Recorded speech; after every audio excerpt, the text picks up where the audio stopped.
bahwa manusia dengan segala kelebihannya itu tujuannya hanya satu, mengertikan dirinya dan orang lain bahwa Allah itu Tuhan. Dan itu tugas siapa? Tugas para nabi. Sehingga pertama kali nabi jadi nabi itu setelah ketemu malaikat Jibril di Gua Hira. Pertama yang dilakukan apa? Beliau naik ke Gunung Sofa, kemudian memaklumatkan ke keluarganya bahwa saya adalah sekarang seorang nabi. Karena tidak boleh. Orang harus dikenalkan kalau Allah itu Tuhan. Kalau ada seorang presiden jadi presiden dilantik, beliau harus dimaklumatkan kalau dia presiden. Kalau ada menteri juga harus dimaklumatkan kalau dia menteri, supaya perlakuan orang lain jelas bahwa ini saya memperlakukan presiden, saya memperlakukan seorang menteri. Sehingga ini penting saya utarakan, urutan pertama terpenting di dunia adalah memaklumatkan kalau Allah itu sebagai Tuhan dan semua Rasul sebagai utusannya. Nah sekarang problem kita adalah karena kita orang Jawa, ngaku sugih itu rapi, ngaku alim itu rapi. Oke, kita sepakat etika itu dalam banyak hal juga baik, tapi itu tidak bisa dipegang banget.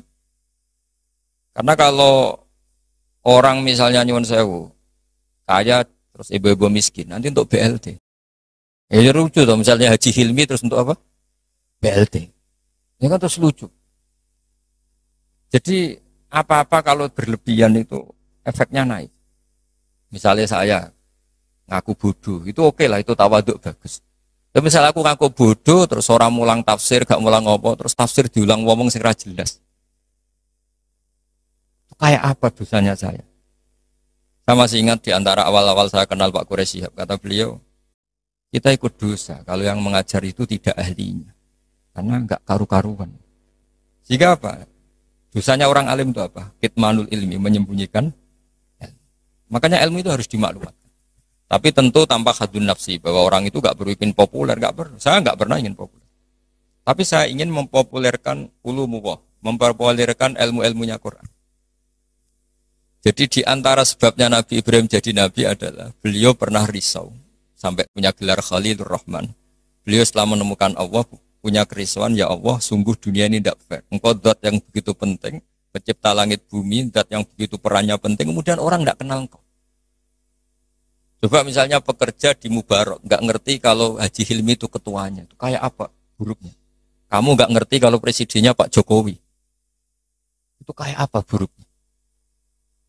Kamu nggak ngerti kalau bapak kamu itu Karmen, itu kayak apa ngawurnya. Nggak ngerti status orang yang berjasa ke kita itu buruk sekali, apalagi nggak ngerti Allah Subhanahu wa Ta'ala itu betapa buruknya. Sehingga Nabi Ibrahim itu risau.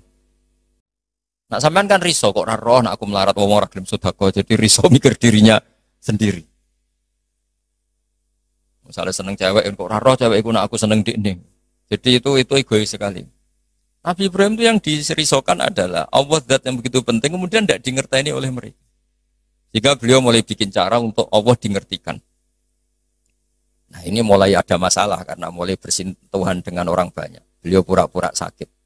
Tanya, kenapa kamu sakit? Ini loh sedang berobat.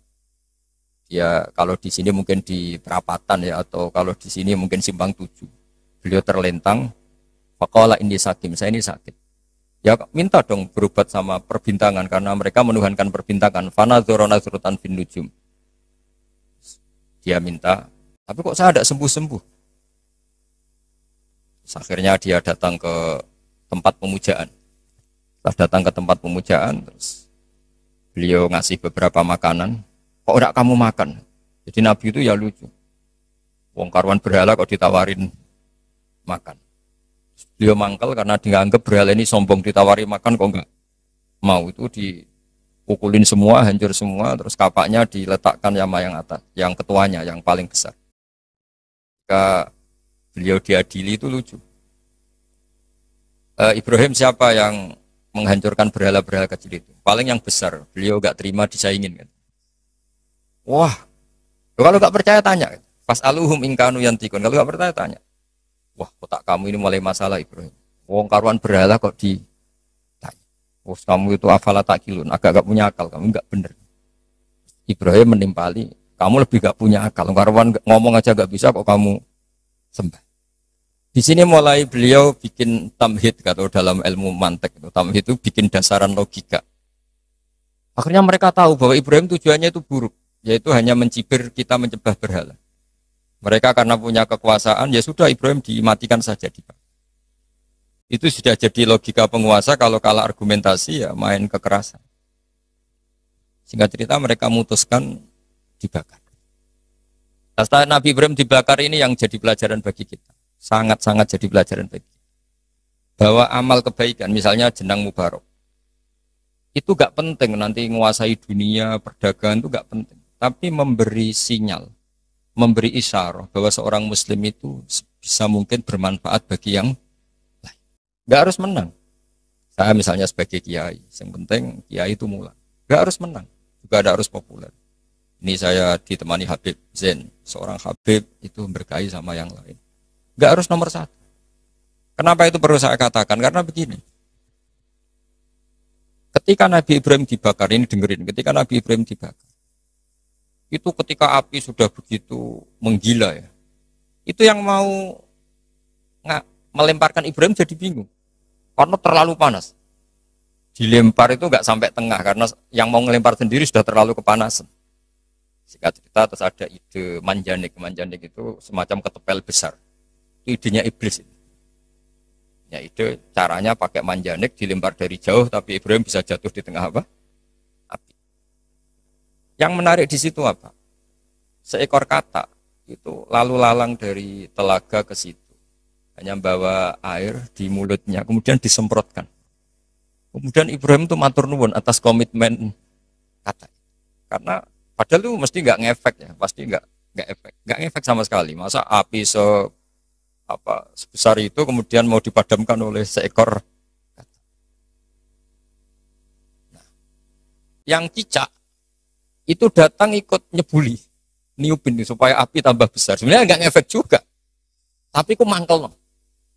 Makanya dalam sejarah beberapa riwayat, Sayyidah Aisyah itu pernah nembaki cecak, ya tentu pakai alat zaman itu. Karena untuk mengimplementasikan bahwa cecak itu hewan yang nggak benar gitu. Karena ikut dengan tanda kutip nyumbang membesarnya api. Padahal ya nggak ngefek juga. Itu kan sama jenengan di jalan ono wong idoni dari jarak 10 meter. Sampean mangkel gak? Mangkel kan meskipun nggak kena. Roh raimu malah dus kan mangkel padahal nggak kena. Sama, kowe ra duwe dhuwit ana wong senyum tuh seneng padahal ora nyafaati. Butuh dhuwit kok dikai senyum. Jadi semenjak itu ada satu fikih bahwa berkontribusi itu tidak harus menyelesaikan masalah. Tapi setidaknya tidak ada implementasi bahwa itu ekspresi kebencian atau kecintaan. Yang kata tadi ekspresi kecintaan sehingga beliau lalu lalang ingin ikut memadamkan apa? Api. Yang cicak tadi kurang ajar karena ikut. Sama, mungkin kita bikin mubarok food. Mungkin ya, saya tidak tahu. Mungkin kita tidak akan mengalahkan kekayaan Cina. Tapi setidaknya umat Islam berlatih wira usaha. Sehingga lahirlah mubarok food yang banyak dengan bentuk yang berbeda. Sehingga umat Islam berlatih menjadi aktor, bukan objek. Begitu juga saya ngiyai ngajar tafsir. Orang supaya tahu bahwa pondok-pondok Indonesia bisa menghasilkan orang alim. Itu juga jenengan bahwa bisa nikmati gaji pertama, bahwa orang bisa senang itu tidak harus pakai korupsi, pakai mencuri, tapi senang sejati adalah makan gajinya apa? Sendiri. Apapun kita tidak mewakili dunia, implementasi itu sesuatu yang sangat dihormati oleh Allah. Kayak Allah menghormati amalud difda. Sehingga ketika ada seorang dokter, ya Rasulullah saya ini ada sedikit penyakit yang solusinya obatnya materinya harus apa saya boleh membunuh kata? Fanaha angkot ya Nabi melarang membunuh. Karena pernah berkontribusi, setidaknya ingin berkontribusi terhadap pemadaman api yang membakar Nabi siapa? Ibrahim. Kowe dibujuk, masih didoni ke 3 meter, oleh memangkel. Gak bisa dia ngelak gini, ora kena Mas. Tidak bisa seperti itu. Sudah. Di antara yang membolehkan ulama kerso atau mau populer atau mau dimaklumatkan atau mau tampil adalah awalun nubuwah itu dimulai dari at-tahaddi. Jadi semua kenabian itu dimulai dari memaklumatkan ke publik bahwa seorang Rasulullah Muhammad SAW juga semua nabi itu harus memaklumatkan diri kalau beliau itu nabi. Nah sebetulnya itu juga seterusnya orang alim, wali, itu juga habib, itu juga harus memaklumatkan diri kalau beliau itu habib. Tentu tidak harus dengan lisan, tidak harus dengan apa, tapi yang penting memaklumatkan. Kenapa itu penting? Kita bikin analogi. Saya bikin analogi dulu. Misalnya Anda punya istri sedang hamil. Anda tahu di situ ada klinik persalinan atau dokter bayi atau dokter untuk menangani orang-orang hamil. Itu Anda ngerti karena apa? Karena plang ya, karena tanda itu. Di situ ditulis dokter kandungan siapa itu, atau klinik persalinan. Atau bahasa kerennya klinik korban lelaki. Itu menjadi tahu karena diberitahu. Begitu juga kita konsultasi sama dokter psikologi. Kita tahu karena ada tulisan dokter psikologi dan seterusnya. Kemudian kita kuliah juga gitu menjadi tahu kalau itu UGM, UII atau UI juga karena tulisan atau karena maklumat. Nah harusnya memberitahu kalau Anda orang alim atau Anda wali atau apa itu boleh dengan makna yang positif bahwa ini maklumat. Nah kaitannya dengan Nabi Ibrahim alaihissalam, beliau itu pernah munajat dan ini awal beliau bergelar Khalilur Rahman, kekasihnya Allah. Beliau itu pernah munajat sama Allah sambil bergumam gremeng lah kira-kira. Tapi gremengnya Nabi ya jadi wiridan itu. Kalau gremengnya sampean jadi laknat. Ini gremengnya Nabi, tapi bergumam. Ya Allah, dunia ini tidak fair. Engkau zat yang begitu penting, paling berpengaruh, yang menciptakan langit bumi, kemudian engkau tidak diketahui. Bayangkan misalnya kalau seorang presiden jalan di kanan tersinggungnya, Masya Allah. Seorang raja Arab Saudi kenalan sama orang, terus orang itu tanya, jenengan daleme pundi? Itu kan tersinggung. Aku sing di Arab Saudi buat takoki. Begitu juga seterusnya. Ada Gus besar misalnya di pondoknya, terus orang tanya, jenengan daleme pundi? Aku sing di pondok. Sama Haji Hilmi misalnya ditanya, saya mau ke Kudus cari jenang Mubarak. Ya jenengan sinten? Bukan nanya uang, sing duwe cedaran tak jenengan sinten. Sehingga Nabi Ibrahim itu tersinggung setersinggung-singgungnya karena beliau seorang Khalilur Rahman. Ya Allah, dunia ini tidak fair. Engkau zat yang begitu penting, kemudian orang nggak tahu tentang kau. Makanya, ya maklum kan, zaman itu kan orang masih kafir, menyembah batu, menyembah berhala. Orang nggak menyebut Allah, nggak menyebut Tuhan. Akhirnya beliau ngendikan, Innahu ya Rabbi la yahzununi, an la ara ahad dan fil ardi ya'buduka ghairi. Memang itu saya hafalkan ya. Innahu la yahzununi. Jadi innahu pakai inna, masih pakai lam taukid. Innahu la yahzununi, sungguh sangat menyusahkan saya. Ada yang baca la yuhzinani sama ya, karena dalam qiraah sab'ah ada fala yahzunka qauluhum, ada qiraah fala yuhzinka qauluhum. Sungguh sangat menyusahkan saya, sangat merisaukan saya bahwa engkau zat yang begitu penting, kemudian yang tahu kalau engkau Tuhan itu hanya saya. Yang menyembah juga hanya saya. Ini enggak fair. Zat sepenting engkau kemudian fungsi jenengan, fungsi engkau tidak diketahui kecuali oleh saya. Itu kan ibarat misalnya kayak tadi. Anda yang punya Alphard saja darani tukang parkir kan ya tersinggung. Mungkin di Alphard kok darani tukang parkir. Nah, karena Nabi Ibrahim itu seorang nabi, ketersinggungannya bukan urusan pribadi, tapi urusan Allah Subhanahu wa taala. Makanya dalam sebuah riwayat, saya ulang lagi dalam sebuah riwayat, ketika Allah teng hadits qudsi, kuntu kanzan makhfiyan fa'aradtu an u'rafa fa khalaqtul khalqa liya'rifuni. Kata Allah, saya sebelum menciptakan makhluk pun sudah Tuhan. Andaikan Allah tidak menciptakan langit bumi juga sudah Tuhan. Andaikan Allah tidak menciptakan surga dan neraka juga sudah Tuhan. Karena ketuhanan Allah itu hakikat, bukan karena apa-apa. Memang dia Tuhan. Tapi kata Allah, tapi saya ingin dikenal. Kemudian maka saya ciptakan makhluk supaya mengenal saya. Maka masyhur kalau dalam semua ilmu tafsir, dari semua ilmu tasawuf, wa ma khalaqtul jinna wal insa illa liya'budun, saya tidak menciptakan jin dan manusia kecuali mereka beribadah kepada saya. Itu hampir semua mufassir menerangkan illa liya'budun illa liya'rifuni, supaya mereka ngerti saya. Karena awal menyembah itu dari tahu. Kamu tidak bisa menyembah sesuatu yang kamu sendiri tidak tahu. Makanya guru-guru kita zaman kita ngaji di mana saja itu awwalu wajibin alal insani ma'rifatullah, karena untuk bisa nyembah Allah dimulai dari tahu. Maka illal ya'budun illal ya'rifun, supaya mereka kenal saya. Sehingga karena makna ibadah di situ adalah mengenal Allah, mbok wong ibadah ngetuk rino wengi masih afdal orang alim. Karena orang alim ini orang yang mengenalkan Allah Subhanahu wa ta'ala. Hari ini tadi saya belajar banyak tentang tafsir, tentang Nabi Ibrahim. Bahwa agama ini, kata Rasulullah SAW, memang diidentikan, ya tentu Nabi Muhammad SAW tetap Sayyidul Awalin wal Akhirin, Sayyidul Anbiya. Tapi agama ini diidentikan dengan anit tabi' millata Ibrahim hanif. Bahwa kamu Muhammad harus mengikuti Nabi.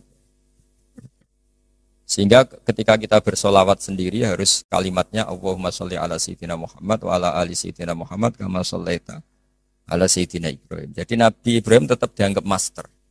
Bahwa ya Allah engkau bersolawat ke Nabi Muhammad sebagaimana engkau bersolawat ke Nabi Ibrahim. Karena Nabi Ibrahim ini yang bapak tauhid, millata abikum Ibrahim. Ibrahim itu cara bertauhid bukan sekedar adu argumentasi, tapi beliau berpikir jangka panjang. Misalnya sekarang kita bicara kalau miladnya sudah berapa? 110 tahun. Jadi sebelum kemerdekaan. Nabi Ibrahim ketika mau meninggal, cara berpikir sederhana begini, ya Allah, saya menyembah engkau, saya seorang nabi, saya mentasbihkan engkau, saya mentahmidkan engkau, saya mentakbirkan engkau. Tapi saya ini tetap mati.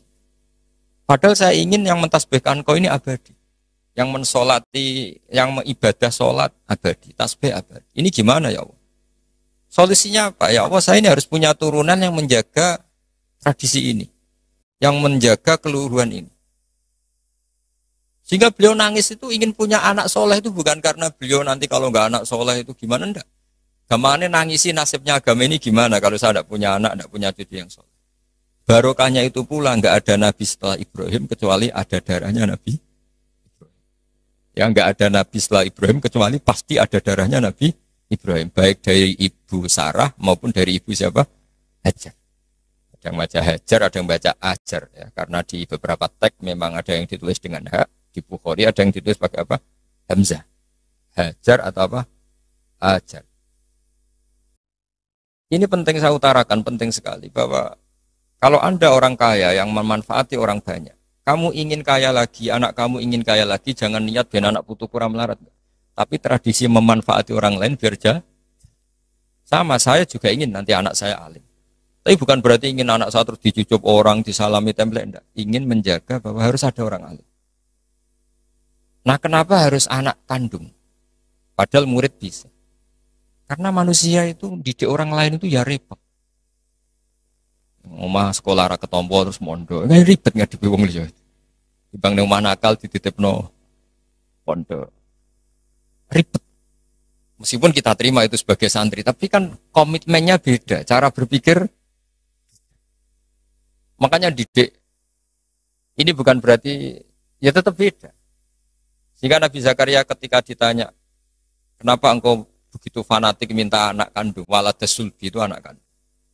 Kata beliau, wa inni khiftul mawaliya mewaroi. Kalau orang lain mewarisi saya, itu pasti cara berpikir tidak persis-persis amat. Meskipun solehnya mungkin mirip ya, tapi tetap beda. Saya punya pengalaman. Tidak sampean jangan terus kecil hati, saya tidak anak kiai. Kesolehan itu tidak harus jadi kiai. Saya punya pengalaman, ya. Pengalaman entah buruk, entah baik, terserah cara Anda menafsirkan. Kiai itu kalau betul-betul kiai itu melihat orang sholat itu senangnya Masya Allah. Melihat preman sholat itu senang. Melihat orang tobat senang. Padahal ya orang untung-untungnya di mana? Gak ada untungnya, tapi karena dia dididik bahwa sholat ini cagai bumi. Apalagi kalau kiai ini sudah jadi wali, bahwa Allah tidak menghancurkan bumi ini pertimbangannya karena masih ada yang sholat. Nah, sementara kalau kamu itu otaknya pedagang, roh wong sholat itu banyak kebutuhan sarung. Wah, nak ngono gawe sarung. Berarti tekem Cina kayak tadi. Banyak orang haji terus Cina merodok apa? Pakaian apa? Ihram. Banyak orang wiridan terus Cina merodok siapa? Tasbih. Tapi kalau wali itu tidak begitu cara berpikir. Jadi melihat orang sholat itu, ya Allah itu luar biasa. Terus kepikiran, nyari kalimat apa yang kira-kira dengan sujud itu benar-benar plus tauhid. Akhirnya dicari-cari lah kira-kira kalimatnya subhana rabbiyal a'la bihamdi maha suci engkau yang maha luhur.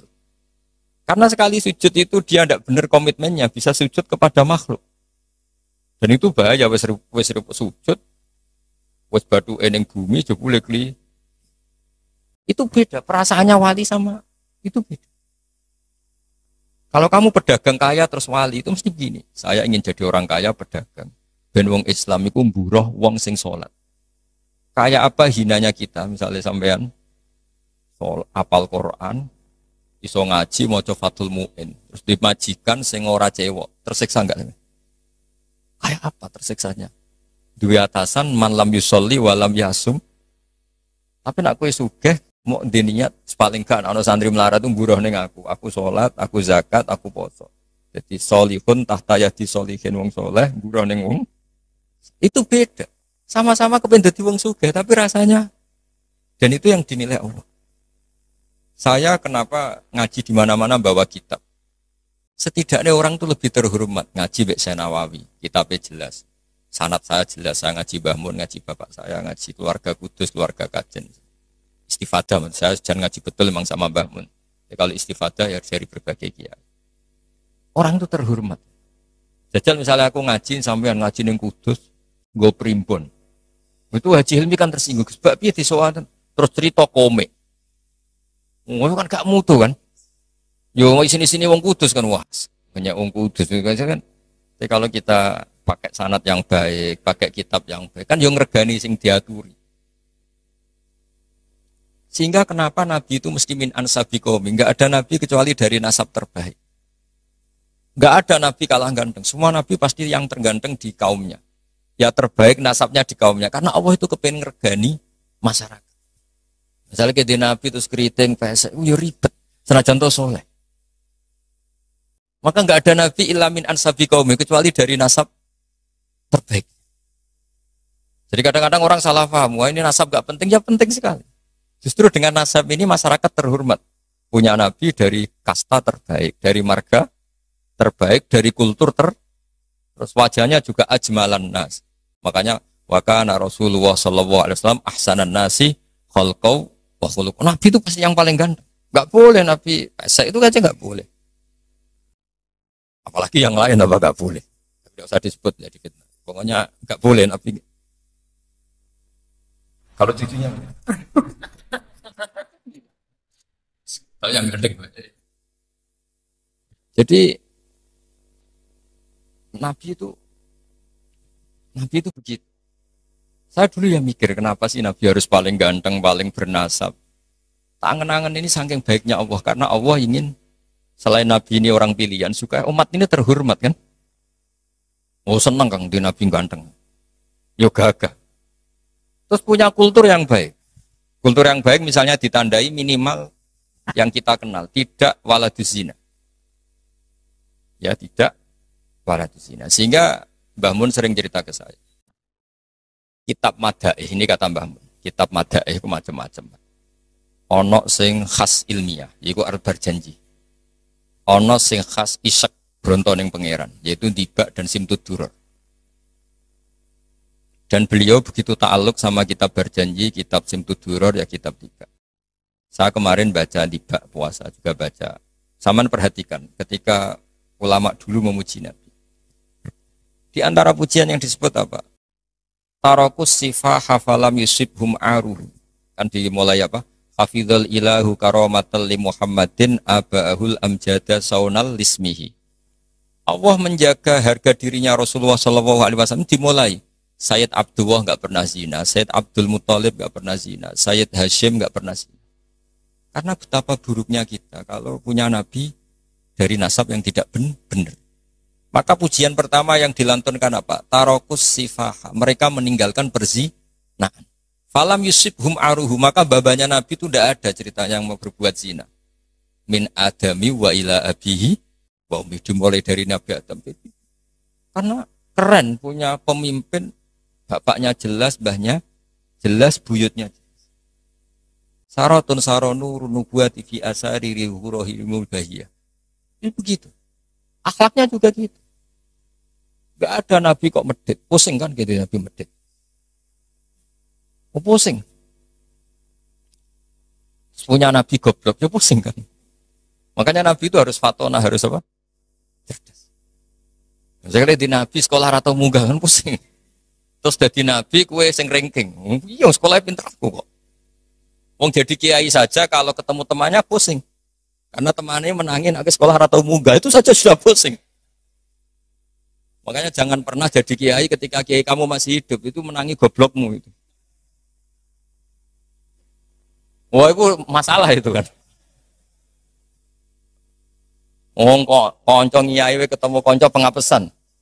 Kok iso ngorek muin. Wong dhisik maca jurumiyah sering ditek itu aja masalah kan. Makanya itu akhirnya dukun berkode apa ngiyai masalah jalan pintas. Dukun. Ini saya cerita. Sehingga Nabi itu mesti dari gen terbaik. Hafizul ilahu karomatan li Muhammadin aba'ul amjada saunalismi. Allah menjaga harga diri Nabi itu tidak mulai Nabi Muhammad. Itu dimulai dari Nabi Adam. Begitu juga menyangkut ibunya. Terus begitu. Jadi gak ada penjagaan sesempurna kayak Allah menjaga kekasihnya Rasulullah Shallallahu Alaihi Wasallam. Tapi sekarang itu memang zaman fitnah ya macam-macam. Orang baca dibak dikatakan bid'ah. Saya bilang, andai kan dibak kamu baca pakai bahasa Indonesia, itu saya yakin tidak ada yang bilang bid'ah. Karena itu buku sejarah. Berhubung mbok waca ndermemel koyok mantra, lha iku sing mari akhire darani bid'ah. Coba kalau kamu baca bahasa Indonesia di depan orang yang biasa darani itu bid'ah. Nah, kamu baca saja. Baca. Baca yang apa? Di sini biasanya dibak apa berjanji? Pasim tuturur apa saja saya hafal insyaallah. Enggak yang terkenal saja. Berjanji apa? Apa? Al berjanji misalnya dimulai dari apa? Yang mulai babak gue. Babak tu faqul huwa Muhammad bin Abdullah bin Abdul Muttalib. Itu kan kalau ditulis bahasa Indonesia ya, ketahuilah bahwa Muhammad putranya Sayyid Abdullah. Muhammad bin Abdullah bin Abdul Muttalib. Abdullah itu punya bapak namanya Abdul Muttalib. Wasmuhu Syaibatul Hamdi. Sayyid Abdul Muttalib itu nama lainnya adalah Syaibah. Kila itu ketika beliau lahir sudah beruban. Syaibatul Hamdi, orang beruban yang sering baca tahmid, baca Alhamdulillah. Sehingga dulu Ka'bah itu kalau menuju ke Ka'bah ada namanya Babu Bani Syaibah. Kalau kamu ngaji fikih kesunatan masuk apa? Masjid Haram dari Babu Bani Syaibah itu nama lain dari Sayyid Abdul Muttalib. Wasmu Syaibatul Hamdi. Kenapa dikatakan Alhamdi? Humidat Hisoluhus Saniyah. Beliau punya perilaku-perilaku yang sangat terpuji. Di antara yang paling masyhur adalah ketika penduduk Mekah kesulitan nyari air, beliau munajat terus sama Allah sampai mimpi dingertikan lagi oleh Allah tempat Zam-Zam. Apa tempat Zam-Zam? Akhirnya beliau ngeduk lagi. Makanya Zam-Zam itu dinisbatkan ke Abdul Muttalib. Padahal Zam-Zam tentu mulai Nabi Ismail. Paham ya? Tapi di bab tertentu dinisbatkan Abdul Muttalib. Makanya masyhur wa yundabul mausulu billadhi istahar kabi'ri zamzamin yali waman hafar. Jadi Abdul Muttalib itu punya gelar waman hafaro bi'ro zamzama. Wahai orang yang menggali lagi sumur apa? Zam-Zam. Jadi beliau itu intinya itu lama sekali penduduk Mekah itu sudah kehilangan Zam-Zam. Abdul Muttalib munajat. Akhirnya karena beliau min dzurriyyati Ibrahim dingertikan Zam-Zam. Makanya kata Alfiyah apa? Wa yundabul mausulu billadhi istahar kabi'ri zamzamin yali waman hafar. Sudah kita terjemah saja. Abdul Muttalib nama lainnya adalah Syaibatul Hamdi, orang tua yang selalu muji Allah. Kenapa terpuji? Karena semua perilakunya termuji. Wasmuhu Syaibatul Hamdi humidat hisoluhus saniyah. Ibnu Hashim. Ya terus begitu. Ladekan itu kamu tulis dengan bahasa Indonesia. Kamu kasihkan orang yang biasa membid'ahkan tiba atau berjanji. Wah bagus ini buku sejarah. Tapi setelah kamu baca Arabnya, kenapa jadi bid'ah? Itu yang salah itu dua-duanya menurut saya. Yang dengarin nggak paham, yang baca kayak jimat. Karena yang nggak paham terus, Allah, apa maksudnya nggak jelas mungkin. Ya sama-sama nggak jelas itu akhirnya berakibat nggak jelas juga kan. Makanya saya mohon niru kayak Habib Yaman tuh. Kalau baca berjanji itu diam semua. Karena paham, do nangis. Yang baca yang nangis. Nangis paham, bukan nangisin nasibnya enggak. Jangan Kak cerita Mbah Mun pernah cerita Dhisik ono khotib GR gede rumangsa. Ini cerita Mbah Mun ya cerita kiai lah, banyak cerita itu masyhur. Barang ono ada wong desa ku nuwakis dikira khotibe khotbah sukses. Bertakoi wah khotbahku sukses ya. Mboten kula eling jenengan eling wedhus kula sing ilang. Dadi wonge malah dimiripno. Oh mangkelnya khotibnya wah semong dipadano. Jadi nangisnya itu enggak bener. Jadi ini saya cerita. Dan nasab ini terus kata Said Barjanji wa adnanu bila raibin inta zalimil ulumin nasabiyah ila dzabihi Ismaila nisbatuhu wa muntama. Nabi Ibrahim itu adalah Abul Arab.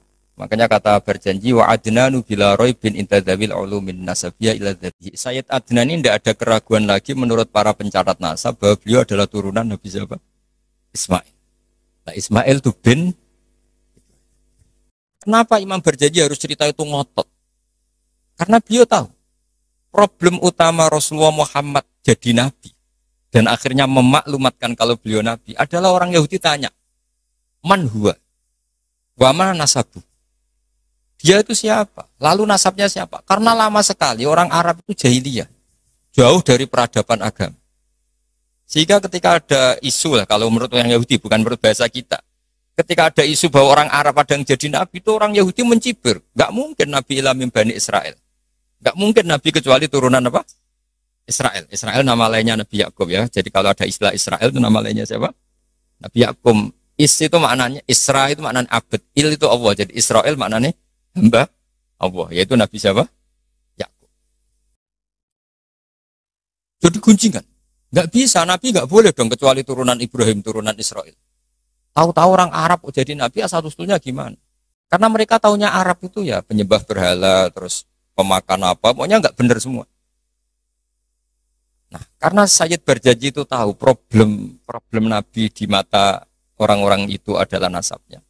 Beliau pertama nulis di antara yang dipakai mukaddimah adalah cerita nasabnya. Ba'du fa'akul wa Muhammad bin Abdillah. Sampai taruh saya wa adnanu bila raibin inta dzabil ulumin nasyabiyah ila dzabihi Ismaila nisbatuha. Nah, kenapa harus yakin itu? Ketika orang Yahudi debat sama sahabat, apa buktinya kalau Muhammad Nabi? Syarat utama Nabi harus turunannya Nabi, harus orang baik.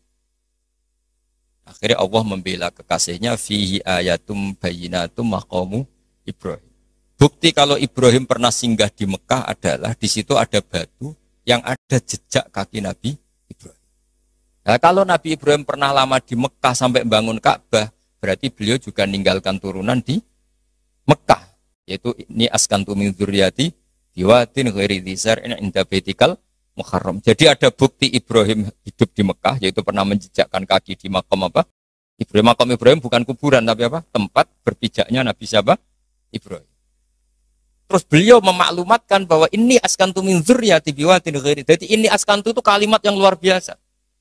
Misalnya pertanyaan gini, oke Ibrahim pernah ke Mekah, apa buktinya kalau anak turunnya ditinggal di Mekah? Kayak saya misalnya pernah di Palestina, atau saya pernah di Kudus. Buktinya mana kalau anak turun saya akhirnya hidup di Kudus? Makanya dibuktikan sama Allah, ini askantu min dzurriyyati. Kata Nabi Ibrahim, ya Allah, anak turun saya ini ada yang saya letakkan di sini. Saya mukimkan di sini, saya mustautinkan di sini. Saya berdomisilikan di sini. Yaitu Nabi Ismail. Artinya gini, ketika Imam Barjanji cerita waba'du fa'akul itu luar biasa. Itu yang menjawab keraguan orang, yaitu orang Yahudi atau siapa saja, yang meragukan nasabnya Nabi. Sudah setelah nasabnya ketemu sapi Ibrahim, sudah sah karena syaratnya Nabi itu dzurriyatam ba'duha. Setelah nasabnya sah, baru khasnya apa? Di antara khasnya adalah tarokus sifah hafalam yusibhum aruhu min adami wa ila abihi wa Sehingga yang namanya nikah itu bukan adat Islam saja. Zaman jahiliyah juga ada apa? Nikah. Ya tentu setelah Islam disempurnakan iya, tapi zaman jahiliyah itu sudah ada nikah. Buktinya begini. Ketika Rasulullah SAW mulai aneh-aneh ngaku jadi nabi, ini menurut bahasa mereka loh. Ini saya cerita menurut bahasa mereka, bukan bahasa saya. Itu kata orang-orang kafir Quraisy gimana? Muhammad kok mulai aneh-aneh, ngajak nyembah pangeran Sitok. meminta supaya kita menyembah Allah satu. Padahal tren mereka menyembah Tuhan yang apa? Itu mereka cara mengatakan gini. Kalau kamu menghendaki itu, kamu aneh-aneh itu ingin perempuan, ingin harta, ngomong. Kalau kamu ingin harta, jama'na laka malan. Kita akan mengumpulkan harta, fatakuna aktsaron nasi malan. Kamu akan orang jadi orang paling kaya. Terus ketika kamu aneh-aneh ingin kawin, ingin perempuan cantik, kita tembungkan ke keluarganya, kita mintakan keluarga. Terus fazawwasnakaha. Kemudian kami nikahkan kamu kepada perempuan itu. Intinya orang jahiliyah zaman itu sudah anti apa? Berzina. Orang kok kalau kamu suka perempuan tak sewa, no, itu enggak. Zawwasnakaha, akan kami nikahkan. Karena fa'inan nikah itu adatul khiyar. Mulai dulu nikah itu adatnya orang-orang. Makanya kamu jangan protes. Tarokus sifaha falam sibaruhu itu. Sebelum ada Islam itu sudah ada haji, ada nikah. Ada beberapa aturan sudah benar. Bahkan ketika Rasulullah jadi nabi, nikah zaman jahiliyah diabadikan apa enggak? Diabadikan. Orang yang zaman jahiliyah sudah nikah, nikahnya tidak usah diperbarui. Nikah itu sudah sah. Itu jelas di semua kitab fikih.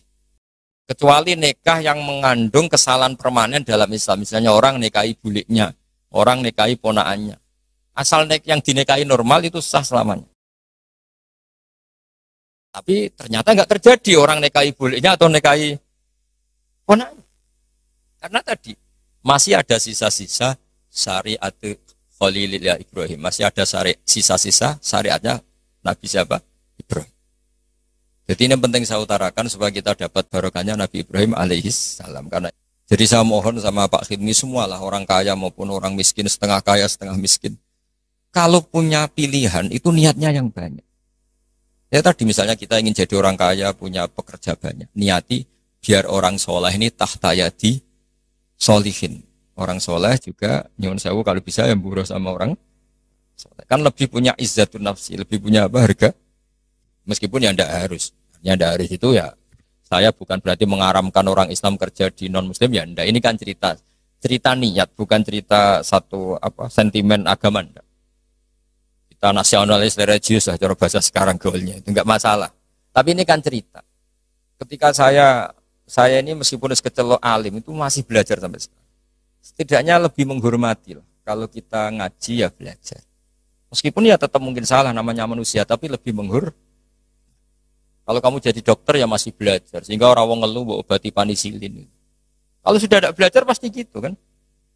Ilmunya sudah tidak update sementara penyakitnya update. Itu kan kayak banyak orang kuno itu. Ilmu kuno digonyolusiane cah saiki kan bingung. Dan Nabi Ibrahim sudah bervisi jangka panjang. Jadi ketika beliau tahu kalau pasti meninggal, beliau berdoa. Rabbana wab'ats fihim rasulam minhum yatlu 'alaihim ayatika. Ya Allah, saya ini pasti meninggal, maka zuriyah saya harus jadi rasul. Di mana rasul itu tugas utamanya apa? Yatlu 'alaihim ayatika. Saya hanya punya kepentingan ada yang selalu memaklumatkan bahwa engkau itu Tuhan. Bahwa cara menyembah engkau orang juga benar karena anut guru. Jadi kekhawatiran beliau itu enggak ada rasul yang yatlu 'alaihim ayatika yang membacakan ayat-ayatmu. Betapa bahayanya kalau kita ini terus kemudian tidak ada ulama, tidak ada kiai. Mungkin kita sudah menuhankan uang, menuhankan jabatan. Tapi barokahnya banyak ulama, banyak kiai. Kita hanya menuhankan Allah Subhanahu wa taala. Ono corona ya tenang, ono poe tenang. Mati ya mati aja biasa. Coba kita zaman dijajah Belanda, kayak apa susahnya kita? Itu orang-orang kita dulu ya bahagia. Dan banyak istrinya banyak padahal zaman itu. Padahal zaman sekarang aja susah, zaman itu sudah. Coba kita kuno-kuno itu. Istrinya rata-rata satu apa banyak. Padahal zaman dijajah. Artinya nikmatnya Allah itu enggak kurang pasal. Yang bahagia ya banyak. Sekarang zaman modern yang susah juga. Itu kalau kata Mbah Mun, pangeran tetap sitok. Jadi pangeran tetap Allah. Enggak usah kamu teliti dunia enggak. Podo yang pangerane podo. Artinya mulai Nabi Adam sampai kiamat ya ono seneng, ono susah. Ono kasil, ono ra kasil. Wis ora usah mbok teliti, wis ngono mesti ngono. Jadi kira usah penelitian zaman Nabi Adam, kok polanya sama, ada yang tertawa, ada yang menangis. Ya ada saat tertawa.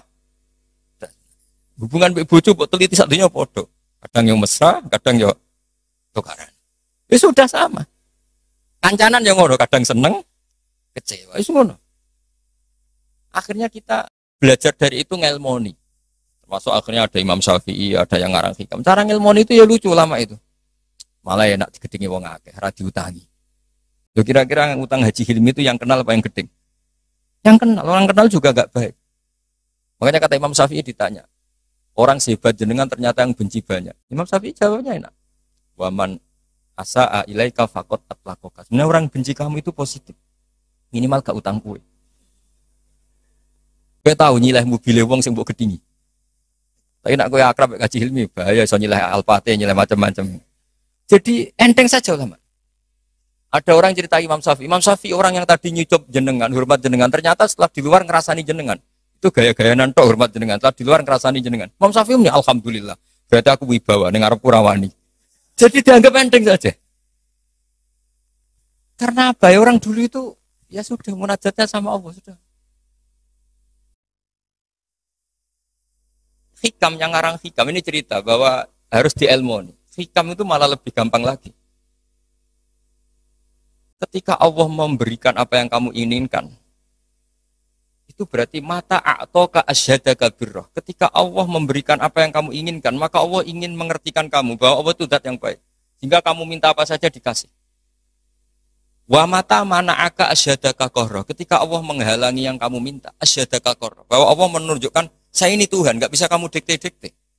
Lho kowe di pangeran terus nurut terus mbek kowe iku ya ora gaya. Pangeran kok nurutan, itu kerennya di mana coba? Pangeran yo gagah kudu al-qahar, zat yang enggak bisa diatur. Jadi kan ndonga ora disebadani nggih Gusti top jenengan. Ora kena dirayu, ora kena diatur, atur. Wes pangeran tenan jenengan. Misalnya pangeran nurut terus iku pangeran tak budak kan gitu. Makanya Allah tidak hanya punya sifat Rahman Rahim, itu al-Jabbar, al-Qahar. Jadi segampang itu. Lho di pangeran terus nurut mbek kowe aku lagi kecewa. Protes loh, tinggal ngono kok bojonan tuh. Jadi enteng saja ulama dulu muamalah sama Allah. Mata atau ka'asyadaka birrah. Ketika Allah memberi kamu, anggap saja Allah mengenalkan ke kamu bahwa dia zat yang terbaik. Wa mata mana aka asyadaka qarra. Ketika Allah tidak nuruti karep kamu, Allah itu ingin menunjukkan ke kamu, aku itu pangeran. Tetap yaf'alu ma yasha. Enak ya pangeran buat atur-atur. Nah, nurut aku, ora aku sing nurut kowe kan gitu. Coba keren mana punya Tuhan yang begitu sama yang nurutan? Coba. Keren mana? Keren sing Allah tetap yaf'alu ma yasha. Tapi kalau ilmu ini tidak kamu perbarui terus dengan ilmunya ulama, maka kamu akan menganalisis Allah dengan cara kamu sendiri. Oh, jari api anjut aku jaluk ora dituruti. Wah, setan amoh. Jadi ulama dulu itu asik gitu. Coba saya itu termasuk kiai muda yang enggak mati bukan karena saya apa. Rasulullah tuh kalau ngajari melihat kehidupan kematian tuh rileks. Ya Allah, kalau saya hidup, ini ngajari ke kita ya. Anggap saja ini peluang untuk menambah kebaikan. Kalau saya mati, anggap saja itu akhir dari segala keburukan. Makanya saya itu tidak pati takut mati. Coba hidup kita ke depan. Meskipun na'udzubillah min dzalik, potensi zina, potensi korupsi. Yang sudah korupsi, potensi korupsi lagi. Yang sudah kadung zina, potensi zina lagi. Yang bisa ngakhiri itu apa coba? Mati. Jadi kalau melihat gitu mati, kalau kamu mau mati, matur nuwun Gusti. Mumpun niki terakhir kula mun mboten saged elek malih. Matur nuwun. Loh, enggak ini cerita. Jadi jangan melihat sisi mati ini keburukan karena itu akhir dari segala dan akhir dari segala potensi. Kalau kamu tidak jelek sekarang kan potensinya tetap bisa soleh-soleh kayak kue udah kuat suwe kan enggak ada jaminan gitu maksudnya. Kan enggak ada jaminan. Kamu sekarang nggak korupsi, kan nggak ada jaminan kalau nanti jabat, kan bisa aja karena nggak ada kesempatan.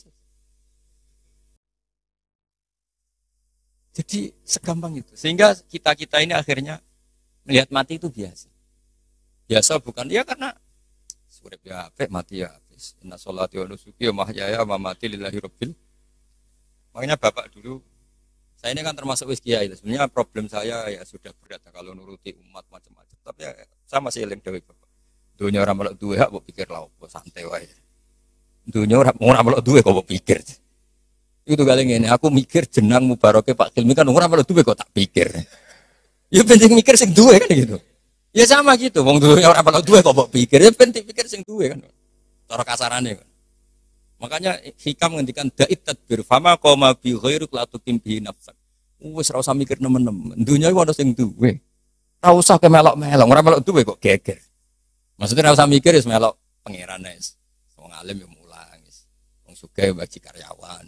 Habib yo ndongakno umat. Wong melarat yo ndongakno sing sugih sedekah sudah gitu aja ora usah mikir. Wah nak sedekah rak duit kuntek, berarti mikir. Kok sing melarat aku ndongakno sugih kenaan tak ndongakno awakku ora iso sugih wae ya. Ya rusak nak donya dan ngono ya rusak. Rusak. Ya jadi ini saya cerita ilmu. Segampang itu ulama melihat.